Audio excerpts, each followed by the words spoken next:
10 अगस्त 2017 को गोरखपुर के BRD medical college में 63 बच्चों की मौत हुई थी, जिसमें डॉक्टर कफ़ील को पर तरह-तरह के इल्ज़ाम लगाए गए, लेकिन उसके बाद इनको अदालत ने क्लीन चिट दी।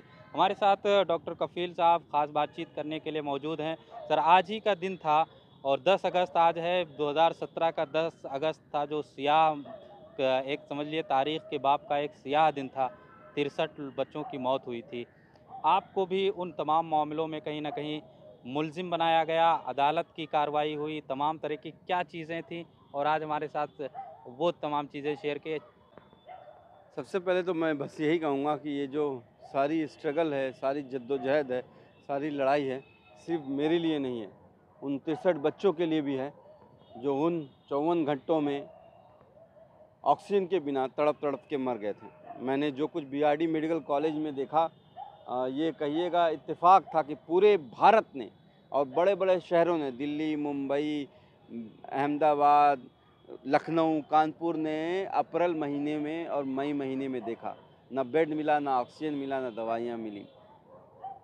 मुझ पे ये इल्ज़ामात लगाए गए थे कि मैं सुपरिटेंडेंट होते हुए भी मैंने जो है ऑक्सीजन की कमी के बारे में इन्फॉर्म नहीं किया, चिकित्सा लापरवाही की मैंने, उसकी वजह से बच्चे मरे।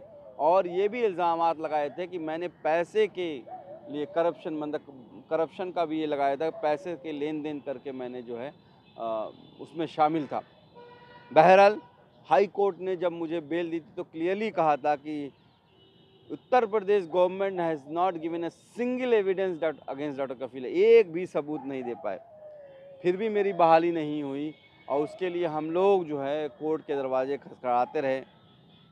बहरहाल अल्लाह का शुक्र है कि जो है सितंबर में 2019 में हिमांशु कुमार की जब रिपोर्ट आई तो उन्होंने मुझे क्लियर कर दिया हर मामले से, और उन्होंने कहा कि डॉक्टर कफील ने उन 54 घंटों में 500 सिलेंडर्स अरेंज किए अपनी टीम के साथ और हर निर्दोष जान बचाने की कोशिश की। वो सबसे जूनियर डॉक्टर थे, उन्होंने कोई चिकित्सा लापरवाही नहीं की, उन्होंने कोई करप्शन नहीं किया। बावजूद फिर भी मेरी बहाली नहीं हुई। आज और 10 अगस्त है सर, और चूँकि आज ही के दिन वो पूरा मामला हुआ, उसकी बरसी है आज और 4 बरस गुज़र गए। जी हाँ, मैंने अपनी अम्मी जान से जब मैं जेल से बाहर निकला था, तो मेरी अम्मी जान बहुत रो रही थी। उनको लगा था कि मैं वापस ही नहीं आ पाऊँगा जेल से, और कलेजे मिला के रो रही थी कि मेरा बच्चा मेरे कलेजे में आ जा, मेरे कलेजे में समा जा। तो मैंने अपनी अम्मी जान से यही कहा था कि अम्मी जान, आपको तो आपका बच्चा वापस मिल गया है। उन माँ-बाप का सोचिए जो बेचारों ने अपने बच्चों को खो दिया उस रात, और आप कभी वापस नहीं आ पाएँगे। किसी को 13 साल बाद बच्चा पैदा हुआ था, कोई तिरुपति गया था, कोई जो है अजमेर गया था। मतलब किसी को 4 लड़कियों के बीच में 1 लड़के थे, किसी 4 लड़कों के बीच में 1 लड़की थी, सबने दम तोड़ दिया। तो उनका मैं आपसे एक बात कह दूँ कि जब तक जब तक उन 63 माँ-बाप को भी जस्टिस नहीं मिल जाता है, उत्तर प्रदेश गवर्नमेंट आती है, उनसे माफ़ी नहीं माँगती है कि हाँ, हमसे गलती हुई, इतने बच्चों की मौत ऑक्सीजन की कमी से हुई थी, और जब तक उनको कंपनसेशन नहीं मिलता है, डॉक्टर कफ़ील खान का स्ट्रगल कंटिन्यू रहेगा। सुप्रीम कोर्ट, हाई कोर्ट, तमाम अदालती दरवाजे खटखटाए, यूपी सरकार भी मुसलसल अ अदालत का रुख कर रही है, सुप्रीम कोर्ट भी चली गई। क्या लगता है कि क्यों मामला सुलझ नहीं रहा है और मुसलसल आप पर केस हो रहे हैं? एनएसए की कार्रवाई हुई, बहराइच में एक केस हुआ, अब अभी हालिया दिनों में एक जाँच को वापस लिया हुकूमत ने, वो भी हुकूम देखिए, एनएसए जिस स्पीच के लिए एनएसए लगाया था, कहा गया कि मेरी अलीगढ़ में दिया हुआ भाषण जो है भड़काऊ है। आप यूट्यूब और हर जगह अवेलेबल है, आप मेरी स्पीच सुन सकते हो। बचपन से हमें यही सिखाया गया कि ना हिंदू बनेगा, ना मुसलमान बनेगा, इंसान की औलाद है, इंसान बनेगा, और यही मैंने बोला था। पर जिसके दिमाग में ये भरा जा रहा हो 1925 से कि इंसान और इंसान अलग होता है, उनको ये लगा कि अरे! ये तो भड़काऊ स्पीच है। बहरहाल हाई कोर्ट और सुप्रीम कोर्ट ने ऑफ इंडिया ने साफ साफ कहा है कि my speech was about integrity and unity of India, यानी कि वो स्पीच जो है देश तोड़ने वाला नहीं, देश जोड़ने वाली स्पीच थी। डीएम ने अपने दिमाग का इस्तेमाल नहीं किया और जो है मुझ पे ज़बरदस्ती कहने से लगाया गया। देखिए, बात यह है कि किसी की आवाज़ को दबाने के लिए ये सरकारें इस तरह के लॉ का यूज़ करते हैं। मैंने तो मथुरा जेल से निकलते वक्त यही कहा था कि ये बाल हट है, यानी कि बच्चों की तरह की ज़िद है। बताइए एक चीफ मिनिस्टर का एक डॉक्टर से क्या मतलब मुकाबला है।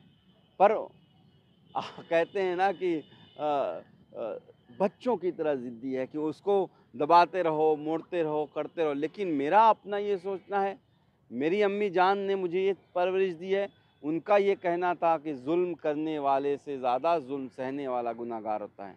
बेटा, मेरा अम्मी जान मुझे कहा करती थी, बेटा अगर कोई किसी के साथ इनजस्टिस तुम्हारे सामने हो रहा है, तो अगर तुमने आँख बंद कर ली है तो तुम भी गुनहगार हो। डॉक्टर तो साहब ये मेरी लड़ाई नहीं है। मैं जब बीआरडी मेडिकल कॉलेज में गया था तो उससे पहले मैं एक डॉक्टर था, अच्छी बड़ी फैमिली से था, कार से जाता था, कार से वापस आता था, अपने बीवी बच्चों के साथ ज़िंदगी गुजारता था। कभी एहसास ही नहीं हुआ कि इस देश में इतनी ज़्यादा नफ़रत फैली हुई है। क्यों मुअत्तली है, क्यों बहाली नहीं हो रही है? उस पे आप मुसलसल कोर्ट जा रहे हैं और उस जांच के आदेश जो है वो भी वापस हुए। अब क्या लगता है उसकी आज तारीख भी थी? हाँ, मुझे आज उम्मीद थी कि कुछ फ़ैसला हो जाएगा। बहरहाल अब 31 अगस्त की तारीख पड़ गई है। एक लेकिन आधी जीत मिली है। जो इन्होंने हिमांशु कुमार की रिपोर्ट थी उसको इन्होंने रिजेक्ट करके एक दूसरी इंक्वायरी स्टार्ट कर दी थी और वो इंक्वायरी को भी 2 साल करीब हो गए थे। कोर्ट ने ये माना कि जो है ये इंक्वायरी जो है गलत हो रही है और उत 4.5 साल के पहली बार ऐसा हुआ होगा कि योगी गवर्नमेंट ने कोई अपना डिसीजन वापस लिया हो। तो उनको कोर्ट में लिखित ये देना पड़ा कि हम ये इंक्वायरी को बंद कर रहे हैं और वापस ले रहे हैं। तो ये एक बहुत अच्छी खबर मेरे लिए थी, क्योंकि अब मेरे ऊपर से जो स्टेन, जो काला धब्बा लगाने की मेरे वाइट कोट पे, लैब कोट पे कोशिश की गई थी, वो मिट गया है। बहराइच में भी आपके ऊपर बहराइच का भी एक मामला है। क्या मामला है और किस तरीके से ये किस बहराइच में सितंबर 2018 में बहराइच में अ, अगस्त सितंबर में 78 बच्चों की मौत हुई थी, जिसको उत्तर प्रदेश सरकार ये कह रही थी कि रहस्यमयी मौत है। हमारी मेडिकल फील्ड में कोई रहस्यमयी मौत नहीं होती है, उसकी कोई ना कोई प्रोविज़नल डायग्नोसिस होती है। ये पता करने हम कुछ डॉक्टरों की टीम के साथ बहराइच गए थे और जब हमें ये पता चला कि ये बच्चों की मौतें, बहुत से बच्चों की मौतें इनकेफ्लाइटिस यानी मस्तिष्क ज्वर से हुई है, जिसको योगी जी कहते हैं आंकड़ों के हिसाब से मैंने ख़त्म कर दिया है। तो वो ख़त्म नहीं, वो छिपाए जा रहे थे, उसका ही खुलासा होने जा रहा था, इस वजह से मुझे जेल भेज दिया गया। जे कोर्ट में जज साहब ने कहा कि ये पहली बार इतिहास में मैं सुन रहा हूँ कि कोई डॉक्टर किसी मरीज को ज़बरदस्ती इलाज कर रहा है। तो तब जाके मैं बाहर आ पाया। तो आपको शायद पता नहीं हो, मुझे हिस्ट्री शीटर अनाउंस कर दिया गया है। मैं हिस्ट्री शीटर का मतलब होता है कि टॉप जो 10 क्रिमिनल है उसमें चौथे नंबर पे मैं हूँ। मुझे एसएसपी गोरखपुर फ़ोन करके कहते हैं कि हमें आर्डर आया है कि आपकी ताउम्र निगाह रखी जाएगी। मैंने कहा भाई 2 सिक्योरिटी गार्ड दे दो, 24 घंटे मेरे साथ चलेंगे तो कम से कम जो है आपको ये फर्जी केस जो मुझ पे लाते हो उससे बचा रहूँगा। तो देखिए, अब मैंने कहा ना कि अब ये सारी ज़िद क्यों है, ये तो योगी जी खुद बताएँगे।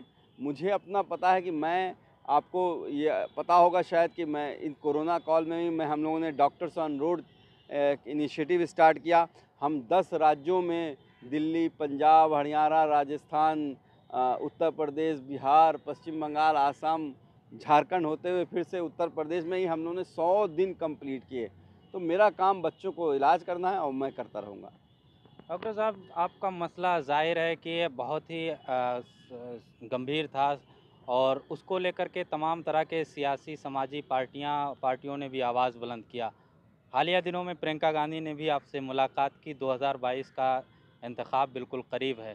क्या पॉलिटिक्स के जानिब रुख हो सकता है?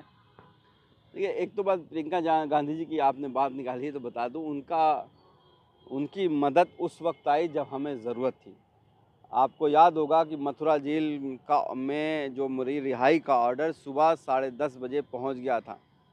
फैक्स आ गया था इलाहाबाद हाई कोर्ट से कि तुरंत इनको रिहा किया जाए, पर फिर भी मुझे छोड़ा नहीं गया।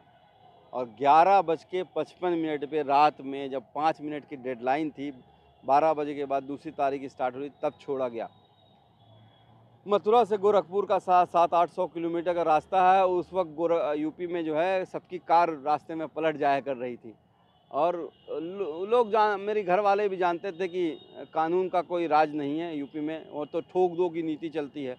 तो घर वाले थोड़ा जड़े हुए थे। उसी वक्त प्रियंका गांधी जी का मेरी वाइफ के ऊपर फ़ोन आया और उन्होंने कहा कि हमारी राजस्थान में सरकार है, भरतपुर बॉर्डर थोड़ी दूर पे है, आप वहाँ आ जाइए, हम आपको सिक्योरिटी दे देते हैं। तो मैं उनका शुक्रगुज़ार हूँ क्योंकि वो मदद तब आई जब हमें ज़रूरत थी। बाकी पॉलिटिक्स की बात है, मैं इतना ज़रूर चाहूँगा कि बाबा जी दोबारा गोरखपुर वापस चले जाएँ और जो है ये जो एक माहौल पूरे उत्तर प्रदेश में जो पूरी प्रोग्रेस रुकी हुई है वो फिर से स्टार्ट हो। और sometime I feel the system is so corrupt that you have to come to the system. तो अभी तो मैं कोई पॉलिटिक्स में आने का मैंने डिसाइड नहीं किया क्योंकि मैं डॉक्टर हूँ, डॉक्टर की तरह रहना चाहूँगा। बहाली का मामला फिर से मैं उठा रहा हूँ, चूँकि 4 साल हो गए हैं, एक लंबा मुद्दत है।